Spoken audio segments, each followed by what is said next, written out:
Today's topic is standing against the devil's schemes.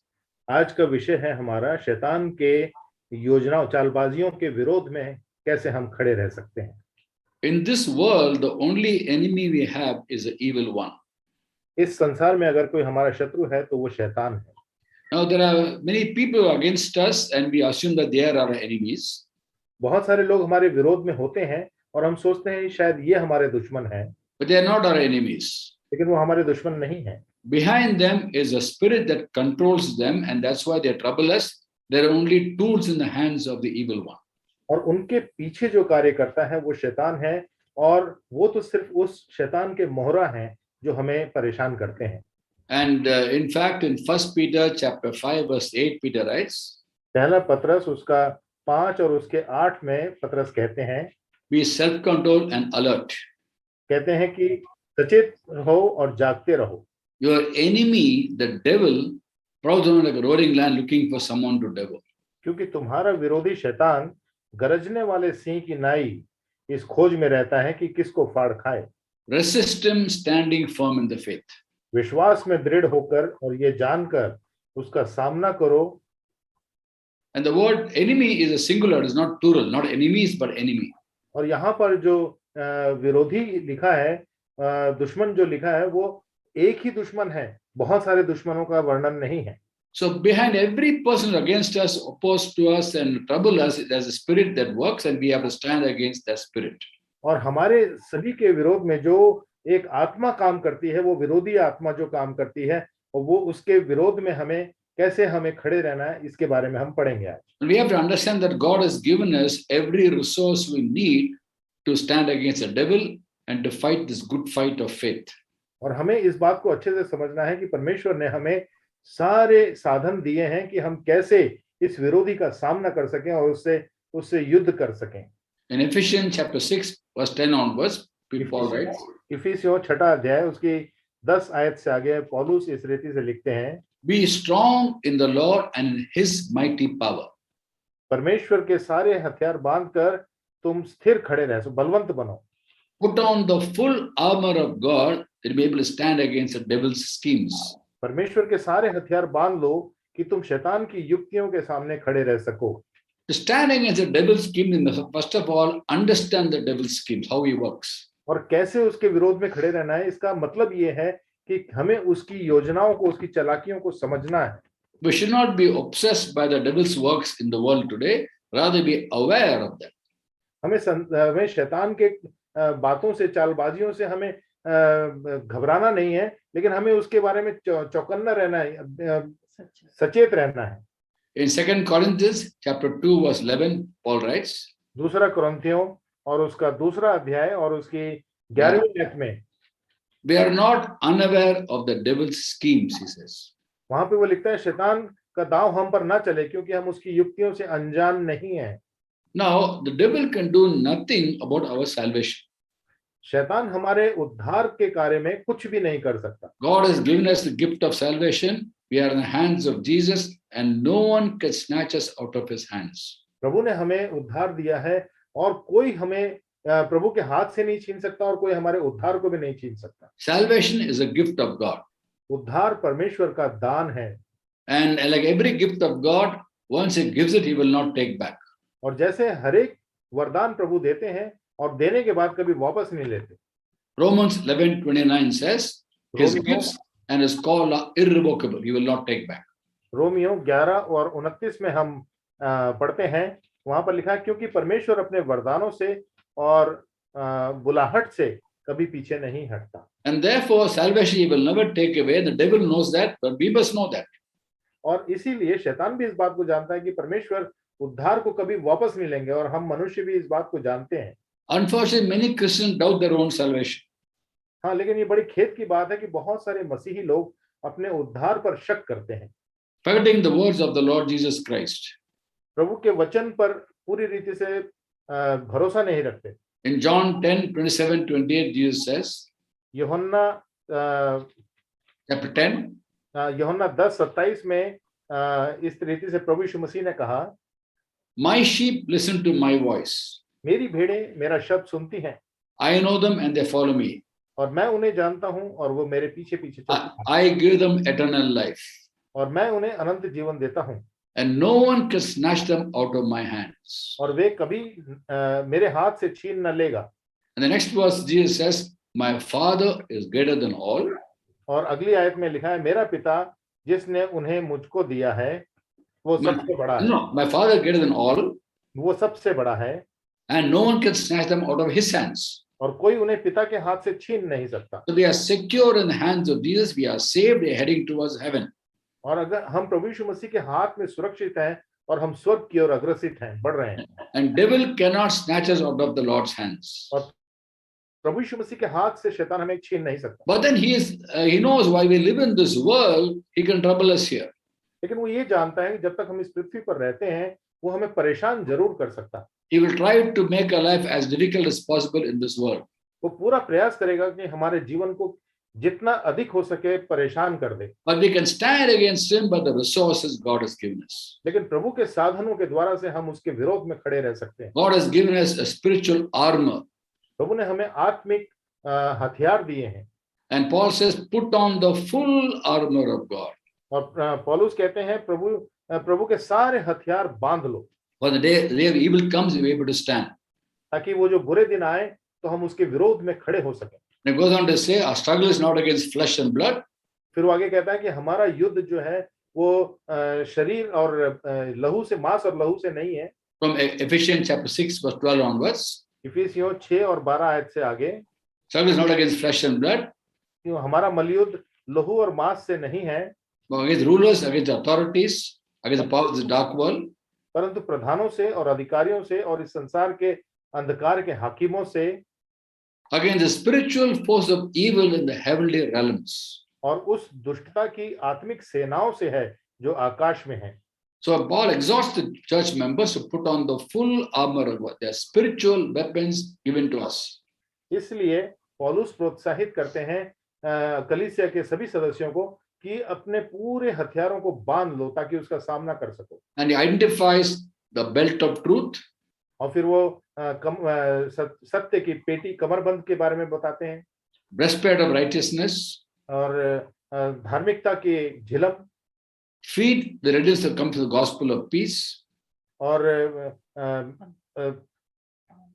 उसका पाँव में मेल के सुसमाचार की तैयारी के जूते, shield of faith by which you can resist the flaming arrows of the evil one, और विश्वास की ढाल जिससे हम उसके जलते हुए सब तीरों को बुझा सकें, helmet of salvation, उद्धार का टोप, and the sword of the Spirit, which is the word of God. और आत्मा की तलवार जो परमेश्वर का वचन है. Now, every part of this armor refers to the person of the Lord Jesus Christ. और ये जो हथियार का एक एक हिस्सा प्रभु यीशु मसीह को वर्णित करता है. And we stand against the evil one in the Lord by abiding in the Lord. और हम प्रभु यीशु मसीह में स्थिर रहकर इस दुष्ट का सामना कर सकते हैं. The Bible explains the Bible. और बाइबल अपने आप को वर्णित करती है. Yeah. Now, every part of the armor is actually pertaining to the person of the Lord Jesus Christ.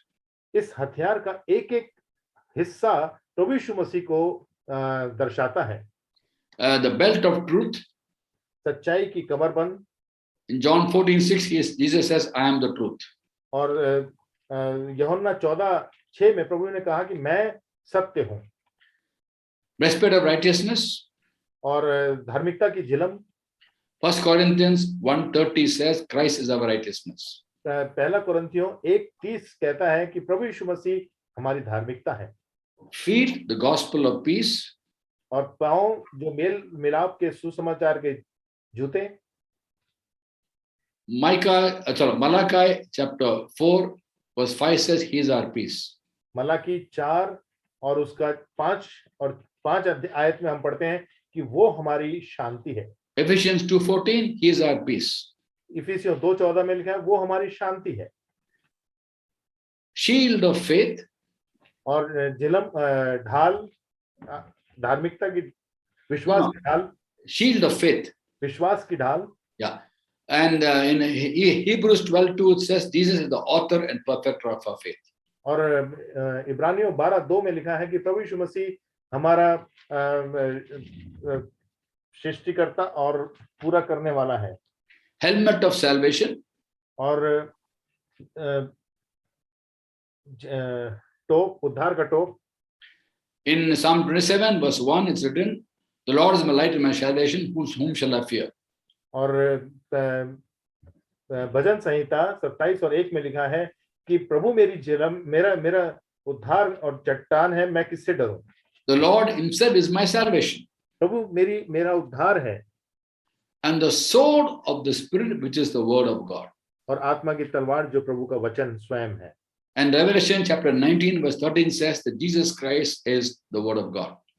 प्रकाशित वाक्य 19:13 में लिखा है कि प्रभु यीशु मसीह स्वयं वचन है। So every part of the armor pertains to Christ, and when we know we are in Christ, we know all these aspects of the armor we can use to stand against the devil.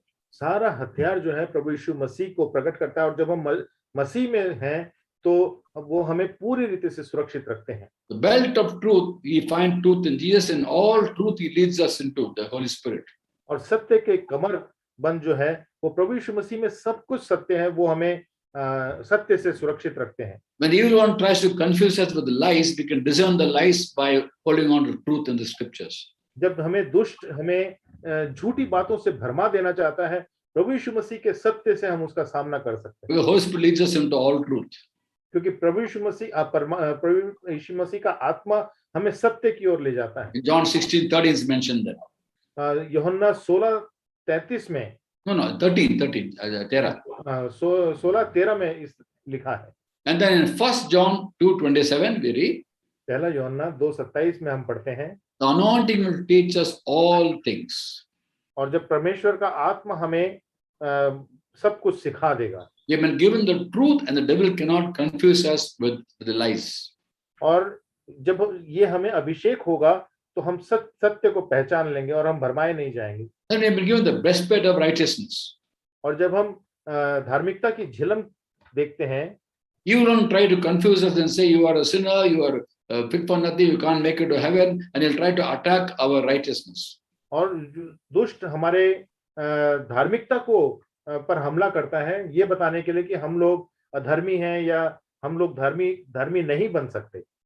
And that's when you remember that our righteousness is Christ, is the breastplate of righteousness. लेकिन हमें इस बात को हमेशा याद रखना है कि हमारी धार्मिकता की झिलम हमारा प्रभु यीशु मसीह है।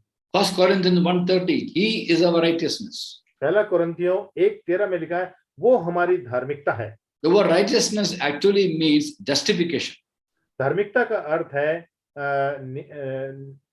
न्याय। Justification to go to heaven is in Christ, not in ourselves. We cannot justify ourselves to go to heaven. धर्मीकरण है कि हम धर्मी ठहराए जाते हैं कि हम स्वर्ग जाने के लिए हमारी धार्मिकता काफी है। So sometimes they will come and put in our hearts this doubt that there are so many good people in the world, there are better people than you in the world. How can you say you are going to heaven and they are going to hell who do not believe in Jesus?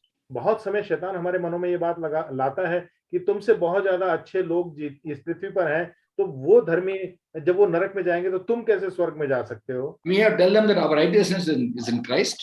और हमें उस शैतान को बताना है कि हमारी धार्मिकता प्रभु यीशु मसीह में है। By his blood he has made us perfect. उसके लहू के द्वारा से उसने हमें सिद्ध किया है। So good people don't go to heaven, only perfect people go to heaven. अच्छे लोग स्वर्ग नहीं जाते, सिद्ध लोग स्वर्ग जाते And only in Christ's blood we are made perfect.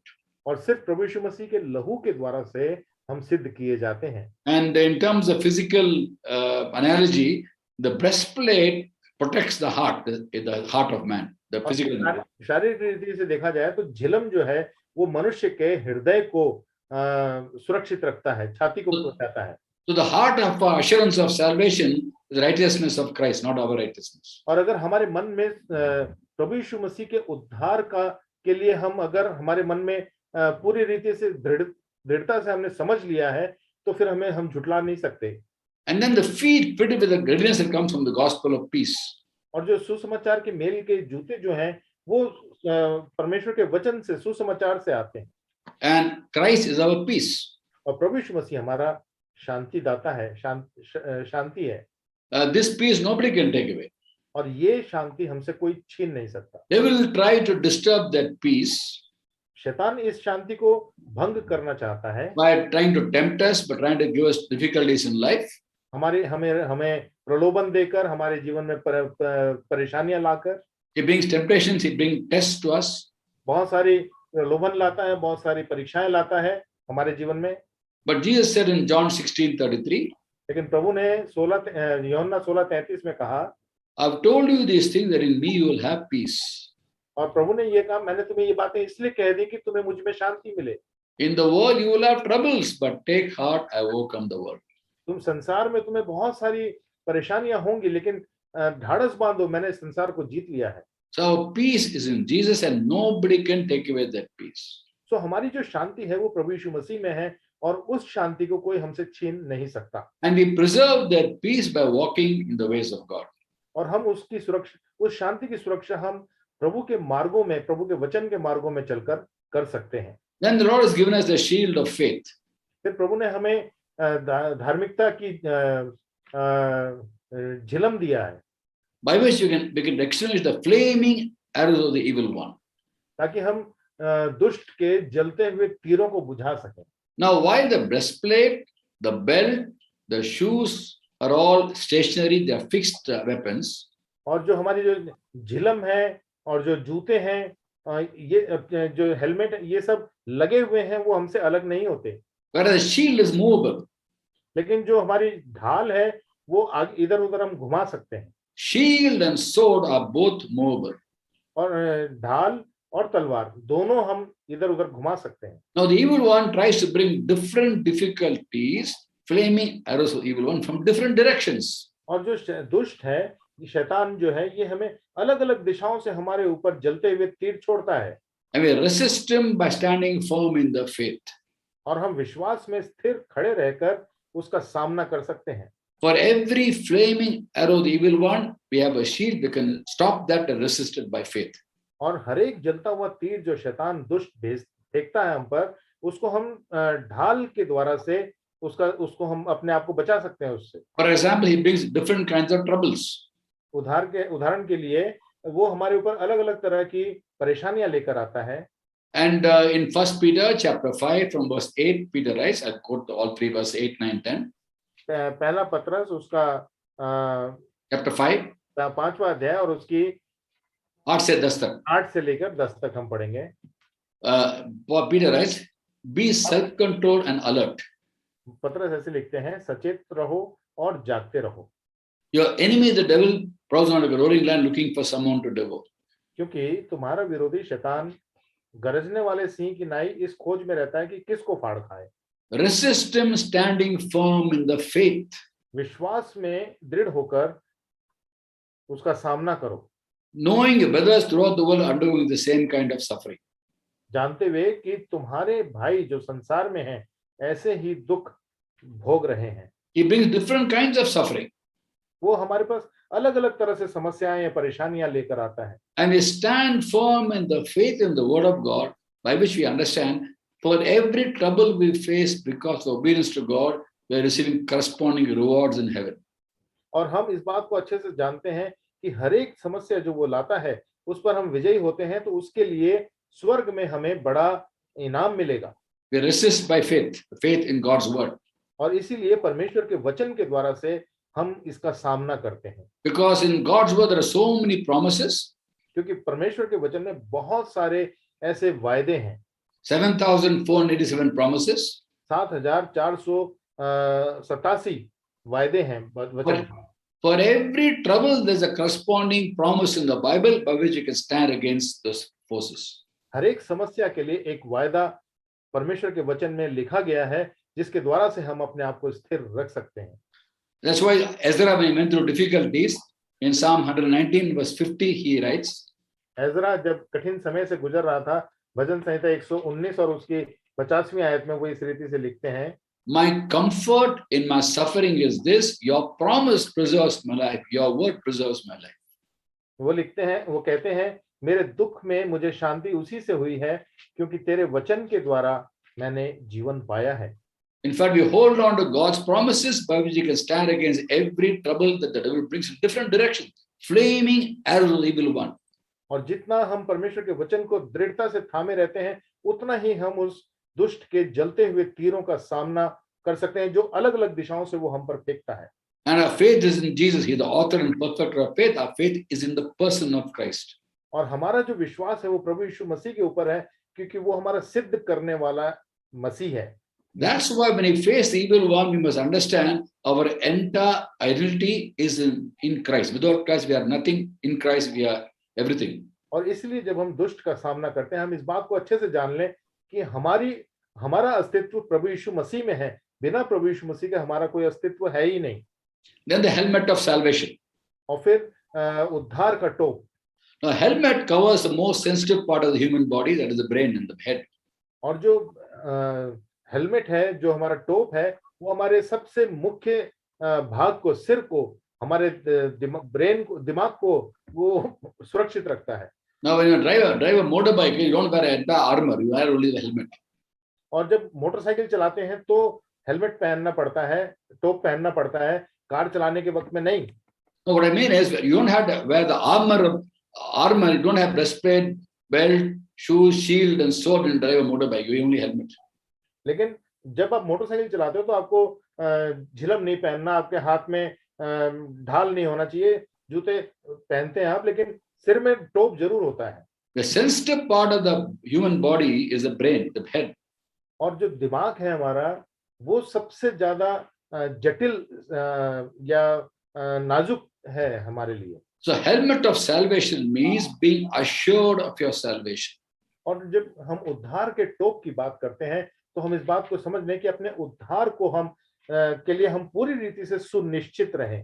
And the evil one will attack our faith in our own salvation. और हमारा दुष्ट जो है हमारे विश्वास को ही डगमगाएगा, ताकि हम अपने उद्धार के में विश्वास खो बैठें। He'll try to put doubts in us that we are saved. वो हमारे मन में ऐसी भ्रम लेकर आएगा कि हम ये सोचें कि मेरा उद्धार हुआ भी है कि नहीं। He makes us think about the possibility of us continuing in sin, possibility of us losing the faith, and that's all lies of the devil, and thereby we start doubting our salvation. और कई बार वो हमारे मन में ऐसे भ्रम लेकर आता है कि मैं कभी पाप में गिर गया तो फिर मेरा उद्धार चला जाएगा, या मैं पाप में बना रहा तो मेरा उद्धार चला जाएगा। इस तरह से वो हमें किसी ना किसी रीति से हमारे उद्धार को खो देना चाहता है। When you put faith in God's word, we realize that He will sustain our faith. लेकिन अगर हम परमेश्वर के वचन के ऊपर विश्वास रखते हैं तो वो हमारे विश्वास को स्थिर करते हैं अपने वचन। The source of our faith is the Lord Jesus Christ, not us. We can't take credit for our faith. और हमारे विश्वास का जो स्रोत है वो प्रभु यीशु मसीह है, हम खुद नहीं हैं। Sometimes we falter in our faith. कभी-कभी हम अपने विश्वास में गलत होते हैं। But 2 Timothy 2:13 says, even though we are faithless, He remains faithful, for He cannot disown Himself. दूसरा तिमोथी 2:13 में हम पढ़ते हैं कि बहुत यदि हम अविश्वासी भी हों तो भी वो विश्वास योग्य बना रहता है, क्योंकि वो आप अपना इनकार नहीं कर सकता। And also, the Lord draws us out of our past life, our sins. He draws us out. Not only forgives us of our past sins, He draws us out of sin. वो ना सिर्फ हमें हमारे पिछले जीवन से छुड़ाते हैं, वरन वो हमें पाप से भी छुड़ा के बिल्कुल नया जीवन देते हैं। In 1 John 1:9, John writes, एक पहला यूहन्ना 1:9 में यूहन्ना लिखते हैं, if we confess our sins, He is faithful and just. He will forgive us and purify us from all unrighteousness. यदि हम अपने पापों को मान लें तो वो हमारे पापों को क्षमा करने और हमें सब अधर्म से शुद्ध करने में विश्वास योग्य और धर्मी है। He draws us out of sin. वो हमें पाप से निकाल लेते हैं, बाहर कर देते हैं। 1 John 5:18 says, पहला यूहन्ना 5 और 18 में ऐसा लिखा है, we know anyone born of God will not tempt you to sin. हम जानते हैं कि जो परमेश्वर से उत्पन्न हुआ है वो पाप नहीं करता, Because the one born of God will keep him safe and the evil one cannot harm him. और जो परमेश्वर से उत्पन्न हुआ है उसे वो बचाए रखता है और दुष्ट उसे छूने नहीं पाता। So our confidence to come out of sin is not our strength, but His faithfulness.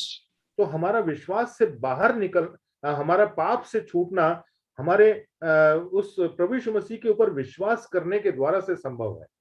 1 John 3:9 says, पहला यूहन्ना 3:9 में ऐसा लिखा है, no one born of God will continue to sin because God's seed remains in him. जो कोई परमेश्वर से जन्मा है वो पाप नहीं करता, क्योंकि उसका बीज उसमें बना रहता है। He cannot go on sinning because he is born of God. वो पाप कर ही नहीं सकता क्योंकि परमेश्वर से जन्मा है। 1 Corinthians chapter 1, 8, 9 says, पहला कुरिन्थियों 8 और 9। no, chapter 1, verses 8 and 9. पहला कुरिन्थियों पहला अध्याय 8 और 9। He will keep you strong till the very end, that you be blameless at the coming of our Lord. वह तुम्हें अंत तक दृढ़ भी करेगा कि तुम हमारे प्रभु यीशु मसीह के दिन में निर्दोष ठहरो। God who called us into fellowship with His Son Jesus Christ the Lord is faithful. परमेश्वर सच्चा है, जिसने तुमको अपने पुत्र हमारे प्रभु यीशु मसीह की संगति में बुलाया है। Again, 1 Thessalonians chapter 5, verses 23 and 24. पहला थिस्सलुनीकियों 5 और उसका 23 और 24 में भी हम ऐसे ही पढ़ते हैं। May God Himself, the God of peace, sanctify you through and through. तुम्हारा बुलाने वाला सच्चा है और वो ऐसा ही करेगा। May your whole spirit, soul and body be kept blameless at the coming of the Lord. ताकि तुम पूरे आत्मा, प्राण और देह में प्रभु यीशु मसीह के आने तक पूरे निर्दोष और सुरक्षित रह सको। He who called you is faithful and He will do it. और जो तुम्हारा बुलाने वाला है वो सच्चा है और वो ऐसा ही करेगा भी। So our confidence is the Lord drawing us out of sin, the Lord keeping our faith. तो हमारा विश्वास यही है कि मुझे प्रभु ने पाप से छुड़ाया और वो मुझे पाप से बचाएगा भी। And the best person to confirm to us that we are saved and going to heaven is the Holy Spirit living inside us. और अगर हम किसी से अगर पूछ सकते हैं, जो व्यक्ति हमें बता सकता है कि हम स्वर्ग जा रहे हैं, वो है पवित्र आत्मा परमेश्वर। Romans 8:16 says, रोमियो 8:16 में ऐसा लिखा है, the Spirit testifies to our spirit that we are God's children. आत्मा आप ही हमारी आत्मा के साथ गवाही देता है कि हम परमेश्वर की संतान हैं। In the English Bible, whenever you read the word Spirit, if it is a capital S, it is Holy Spirit. और जब हम पवित्र आत्मा के बारे में पढ़ते हैं तो वो एस जो है वो बड़े बोल्ड कैपिटल में लिखा गया है। That is for Holy Spirit. और वो पवित्र आत्मा के बारे में जब लिखते हैं तो एस कैपिटल है। Whenever it's a small s, it is a human spirit. और जब छोटा एस है वो अंग्रेजी में, तो वो मनुष्यों की आत्मा के बारे में लिखा है। Look at Romans 8:16. It said the Spirit, capital S, testifies to our spirit, small s, that we are God's children. और यहाँ पर ऐसा ही है, आत्मा जो कैपिटल एस के साथ शुरू होता है अंग्रेजी में, आत्मा आप ही यानी पवित्र आत्मा परमेश्वर आप ही हमारी आत्मा यानी कि मनुष्यों की आत्मा के साथ गवाही देते हैं। The best confirmation we are saved, and that's why we hold on to the helmet of salvation and not believe the lie of the devil. और सबसे बड़ा हमारे लिए हमें समझ देते हैं वो पवित्र आत्मा परमेश्वर है, जो हमें बताते हैं कि हमारा उद्धार नहीं खोएगा और हम उसमें सुरक्षित हैं। Because evil will try to put doubts in our mind that we are saved. दुष्ट हमारे दिमाग में, शैतान हमारे दिमाग में ये बात डालेगा कि हम शायद हमारा उद्धार खो जाएगा। He'll try to put a doubt that we are God's children. और वो हमारे मन में ये भी भ्रम लाएगा हम परमेश्वर की संतान हैं भी कि नहीं। He even tried that with the Lord Jesus Christ. वो उसने प्रभु यीशु मसीह के साथ भी ये परीक्षा किया।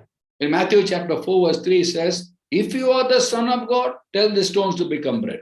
मत्ती 4 और उसका Third verse.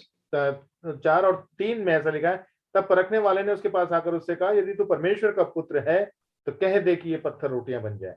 यदि तुम परमेश्वर का पुत्र है, if you are the Son of God. हाँ, यदि तू परमेश्वर का पुत्र है, ये शक लाया। And when you can try that with Jesus, how much more you'll try with us? जब वो प्रभु यीशु मसीह के साथ ये चालबाजी कर सकता है, तो हमारे ऊपर क्यों नहीं करेगा? If you are a child of God, how come you did this sin? How come you are got very secret sins in your life? How do you know you're going to go to heaven? It put doubts. अगर तुम परमेश्वर के बच्चे हो तो कैसे तुम्हारी ये जो गुप्त पाप है वो तुम कैसे स्वर्ग जा सकते हो? तुम्हारे ये गुप्त पाप है, तुम नहीं जाओगे स्वर्ग। That's when we have to remember our righteousness is Christ. We have no righteousness apart from Christ. और इसीलिए हमें इस बात को समझना है कि हमारी धार्मिकता नहीं है, प्रभु यीशु मसीह में हमारी धार्मिकता है। Our justification to go to heaven is faith in the blood of Jesus, and by that we are saved. और हमारा जो धर्मीकरण है प्रभु की ओर से, वो विश्वास के द्वारा से जो स्वर्ग जाने के लिए है, वो प्रभु यीशु मसीह में है। So putting on the helmet of salvation basically means being assured of your salvation and not doubting it. और हमारा धार्मिकता उद्धार का टोप पहनने का अर्थ ये है कि हम प्रभु यीशु मसीह में सुरक्षित हैं। Then we come to the most interesting part of the armor. अब हम अब इस हथियारों के सबसे आनंद देने वाले भाग में आते हैं। It's the sword of the Spirit, और ये है आत्मा की तलवार। the only weapon of offense in that armor. और इसमें सिर्फ एक ही एक ऐसा हथियार है जो युद्ध करने के लिए है, लड़ने के लिए। Now the helmet, breastplate, belt, shoes and shield are all weapons of defense to protect us जो against the devil. टोप है, झिलम है, ढाल है, जूते हैं, कमरबंद है, ये सब हमें अपनी रक्षा करने के लिए हैं, सुरक्षा के लिए। सुरक्षा के लिए। Whereas the sword attacks the enemy. और लेकिन तलवार आक्रमण करने के लिए, शैतान दुष्ट को आक्रमण करने के लिए। So devil is scared of the sword. और शैतान जो है वो तलवार से डरता है। When you are putting on the full armor of God, meaning you believe in all aspects of the armor, when the devil looks at you, when he sees the sword, he is scared. और जब आप पूरे हथियार बांध लेते हो और विश्वास के द्वारा से, और उसके बाद आपके हाथ में तलवार देखता है, ये सारा पहनने के बाद इसके हाथ में तलवार भी है, तो शैतान डरता है। When you say it is written, it's written, written, he has to run away. और फिर आप कहेंगे ऐसा लिखा है, ऐसा लिखा है, ऐसा लिखा है, शैतान भाग जाएगा। Because the sword harms him. क्योंकि जो तलवार है उससे वो उससे उस पर आक्रमण करते हैं और उससे उसको नुकसान होता है। Rest of the armor does not harm him. There are weapons of defense for the Christian, but this weapon, the weapon that harms the devil, does not even remember about what the word of God has said. So जो बाकी के जितने भी हथियार हैं वो अपनी आत्मरक्षा या सुरक्षा के लिए हैं, लेकिन जो तलवार है उससे वो उसका हम सामना कर सकते हैं, उससे हम युद्ध कर सकते हैं शैतान से। And therefore, इसलिए when the devil stands against you, he sees the armor, he is scared of the sword. और जब शैतान देखता है कि हमने पूरा हथियार तो बांध लिए और अगर हाथ में तलवार नहीं है तो नहीं डरेगा, लेकिन हाथ में तलवार है तो वो डरता है। He won't come near you. वो आपके नजदीक नहीं आएगा फिर। But if he thinks that you have forgotten you have got the sword, he will still come. और उसने देख लिया कि आपने हथियार बांधे हैं और हाथ में तलवार नहीं है, तो फिर वो आपके नजदीक आएगा। वो He'll try to confuse us. Oh, you don't know the Bible, you have no sword, you have no Bible. So he'll try to come. Tell him, I know I got the sword. वो आके आपको कहेगा तुम्हारे हाथ में तो वचन नहीं है, तुम्हारे हाथ में बाइबल नहीं है, तुम वचन को नहीं जानते, और ये वो सब कहेगा। लेकिन आप कहो कि मैं वचन जानता हूँ, प्रभु यीशु मसीह का वचन मेरे पास है, तो फिर वो भागेगा। If he can convince us we don't have the sword, he will come boldly against us. अगर वो हमें इस बात को मनवा लेगा कि हाँ मेरे पास परमेश्वर का वचन या तलवार नहीं है, तो जरूर फिर वो हम पर आक्रमण करेगा। So when you stand against the devil, you have to tell him, I've got the sword, I know I've got the sword, and you better know I know I've got the sword. और फिर जब वो आपके पास आता है, आपको शैतान को बताना है कि हाँ मेरे पास तलवार है, और तू अच्छे से समझ ले कि मेरे पास तलवार है, परमेश्वर के वचन की तलवार है। और मैं जानता हूं कि मेरे पास तलवार है। और मैं इस बात से सुनिश्चित हूं कि मेरे पास तलवार है। So then he'll run away, he won't come near you. तब वो आपके पास नजदीक नहीं आएगा, वो भाग जाएगा। Because he knows that we know we've got the sword and the sword harms him. और वो इस बात को समझ जाएगा कि हम जानते हैं कि हमारे हाथ में परमेश्वर की वचन की तलवार है और वो उसको नुकसान पहुंचा सकती है। And whenever in deliverance ministry, whenever in Jesus' name driven out demons from people, और जब हम बहुत समय ऐसी सेवकाइयों में जाते हैं जहाँ पे हम प्रभु यीशु मसीह के नाम से दुष्ट आत्माओं को निकालते हैं, whenever I quote those portions from the Bible where the fall of Satan is mentioned, he just cannot stand it. और भाई कहते हैं जब भी मैं ऐसे दुष्ट आत्माओं को निकालता हूँ तो मैं यही कहता हूँ कि शैतान कैसे हराया गया है, और जब इस बात को मैं बार बार उसके सामने बोलता हूँ तो वो भागता है वहां से। Just reading those portions from the Bible about the fall of Satan being thrown into the lake of burning sulfur is enough for him to cringe. He cannot stand it. और शैतान के सामने बार बार उन वचनों को आप बोलते हैं कि शैतान कैसे आग की झील में डाला जाएगा, कैसे वो हराया गया है, तो फिर वो खड़ा नहीं रह सकता, वो भागता है। And we have to tell the evil one when it manifests in people that I've been given authority over you in the name of this. It's written in Luke 10:18-19. और लूक 18:19 में ऐसा लिखा है कि मुझे तेरे ऊपर अधिकार दिया गया है, प्रभु यीशु मसीह के द्वारा से यह अधिकार दिया गया है कि मैं तेरे को कुचलूं। By that authority, I'm commanding you to go out from this person in Jesus' name. और मैं प्रभु यीशु मसीह के नाम से तुझे आज्ञा देता हूं कि तू इसमें से निकल जा। The word and faith both go together. और इसलिए वचन और विश्वास दोनों एक साथ चलते हैं। In practical terms, when a soldier is wearing the armor, the shield and sword both are movable. One is defense, other is offense, but they move together.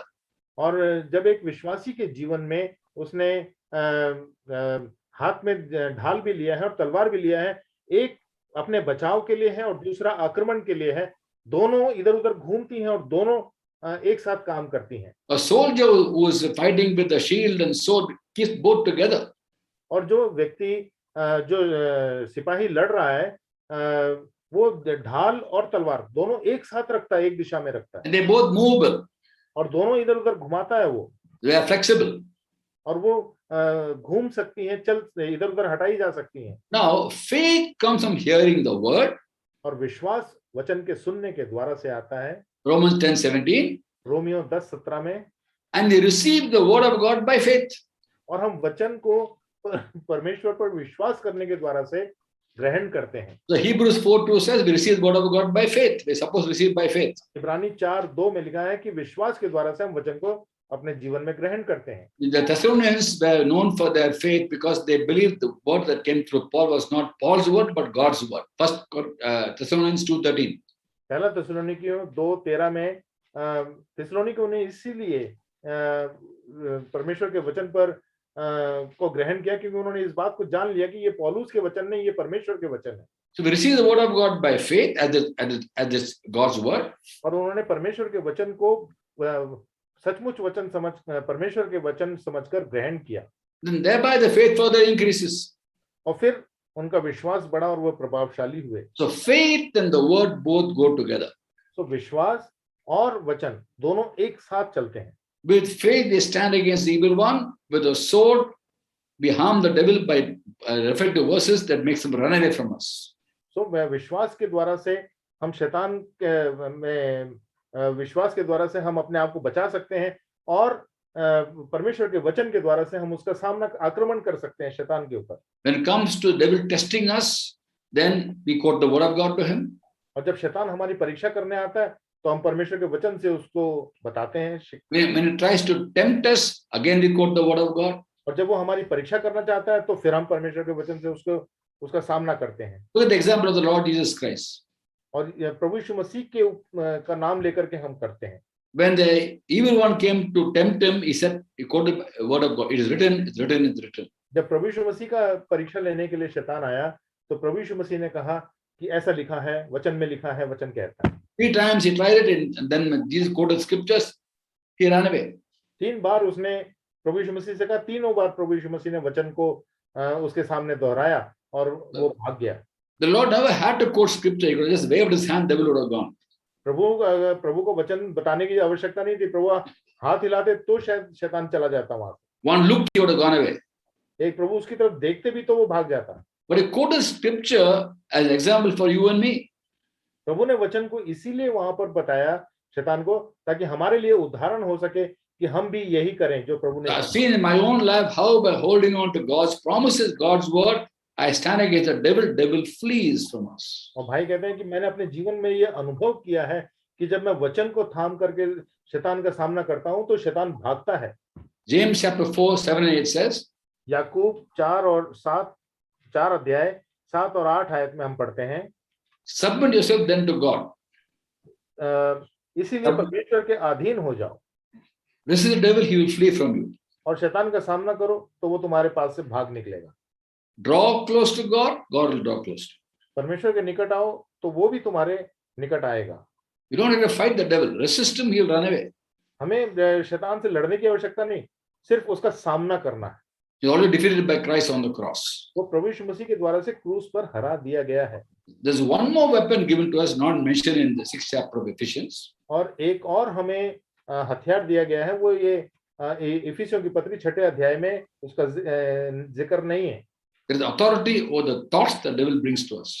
वो उन जो विचार जो शैतान हमारे मनों में लाता है उसके ऊपर हमें अधिकार दिया गया है। I often spoken about this when I spoke on the mind of Christ, but I'll again quote it for you. और भाई कहते हैं जब मैं प्रभु यीशु मसीह के ऊपर हमारे मनों को कैसे करना है, स्थिर करना है, उसको मैं बता रहा था तब मैंने इस बात को बताया है। But 2 Corinthians 10 chapter, लेकिन 2 कुरिन्थियों 10वां अध्याय verses 3, 4 and 5, Paul writes, उसका 3, 4 और 5 आयत में पौलुस कहते हैं, Though we live in this world, we don't wage war as the world does.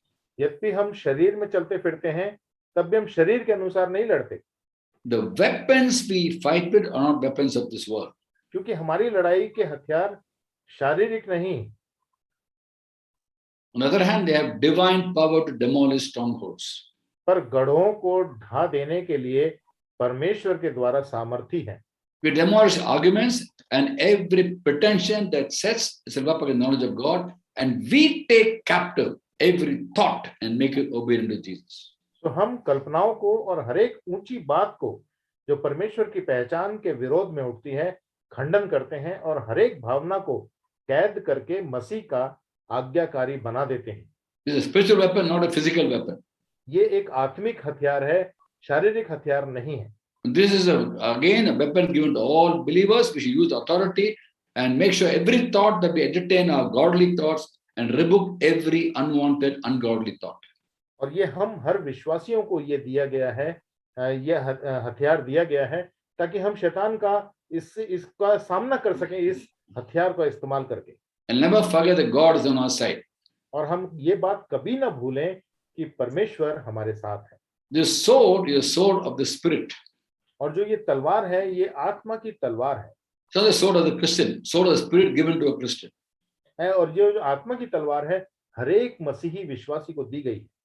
And the one who knows to use the word sword best is the Holy Spirit. और जो परमेश्वर के वचन रूपी तलवार को इस्तेमाल करना जानता है, वो पवित्र आत्मा परमेश्वर की सहायता से है। So in one step with the Spirit, we have a victorious life. We reign over every problem in life. और जब हम पवित्र आत्मा के द्वारा से चलते हैं, तो हम विजयी जीवन जीते हैं। May God bless us as we take God's word seriously and practically put to practice whatever we hear and understand. प्रभु हमारी सहायता करे कि हम प्रभु यीशु मसीह के वचनों को प्रायोगिक रूप से अपने जीवनों में इस्तेमाल करें और हम बढ़ोतरी पाएं।